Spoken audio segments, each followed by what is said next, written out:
Covid ಕರಾಳ ದಿನಗಳನ್ನ ನೆನೆಸ್ಕೊಂಡ್ರೆ ಈಗಲೂ ಕೂಡ ಒಂದು ಕ್ಷಣ ಭಯ ಆಗುತ್ತೆ. ಯಾಕಂದ್ರೆ ಆ ಒಂದು ಸಮಯದಲ್ಲಿ ನಾವೆಲ್ಲರೂ ಕೂಡ ಅನುಭವಿಸಿದಂತಹ ನೋವು ಒಂದೆರಡಲ್ಲ ಅಂತಾನೆ ಹೇಳ್ಬೋದು.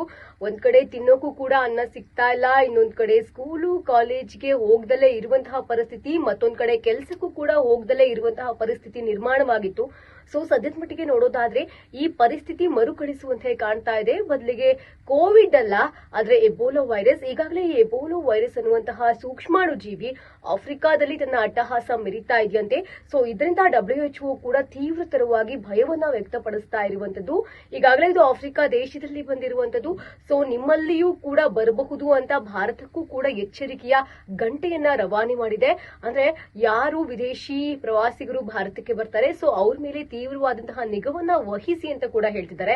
ಜೊತೆಗೆ ಕ್ವಾರಂಟೈನ್ ಮಾಸ್ಕ್ ಅನ್ನ ಕಡ್ಡಾಯ ಮಾಡಿ ಅಂತ ಕೂಡ ಹೇಳ್ತಿದ್ದಾರೆ. ಸೊ ಈ ಒಂದು ರೋಗ ಕಾಯಿಲೆ ಏನಿದೆ ಇದು ಗಾಳಿಯಲ್ಲಿ ಹರಡುವುದಿಲ್ಲ ಕೋವಿಡ್ ರೀತಿ, ಬದಲಾಗಿ ಆ ಒಂದು ವ್ಯಕ್ತಿಯ ರಕ್ತ ಅಥವಾ ಬೆವರು ತಾಗಿದ್ರೆ ಈ ಒಂದು ಕಾಯಿಲೆ ಬರುತ್ತೆ ಅನ್ನೋದು ಕೂಡ ಗೊತ್ತಾಗ್ತಾ ಇದೆ.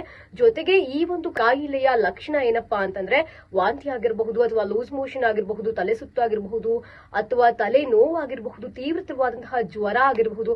ಸೊ ಎಲ್ಲಾ ಲಕ್ಷಣ ಕಂಡು ಬಂದ್ರೆ ತಕ್ಷಣವಾಗಿ ವೈದ್ಯರನ್ನ ಸಂಪರ್ಕ ಮಾಡಬೇಕು. ಜೊತೆಗೆ ನಾವೇನಾದ್ರೂ ನೆಗ್ಲೆಕ್ಟ್ ಮಾಡಿ ಹಾಗೆ ಬಿಟ್ರೆ ಇದು ನಮ್ಮ ಕಿಡ್ನಿಗೂ ಕೂಡ ಎಫೆಕ್ಟ್ ಆಗುತ್ತೆ. ಜೊತೆಗೆ ಉಸಿರಾಡಕ್ಕೂ ಕೂಡ ತೀವ್ರತರವಾಗಿ ಪ್ರಾಬ್ಲಮ್ಸ್ ಆಗುತ್ತೆ. ಸೊ ನಿಮಗೇನಾದ್ರೂ ಈ ರೀತಿಯಾದಂತಹ ಲಕ್ಷಣ ಏನಾದ್ರೂ ಕಂಡು ಬಂದ್ರೆ ನೀವು ತಕ್ಷಣ ಆಸ್ಪತ್ರೆಗೆ ಹೋಗ್ಬೇಕು ಅಂತ ಇಲ್ಲಿ ವೈದ್ಯರು ಹೇಳಿದ್ದಾರೆ.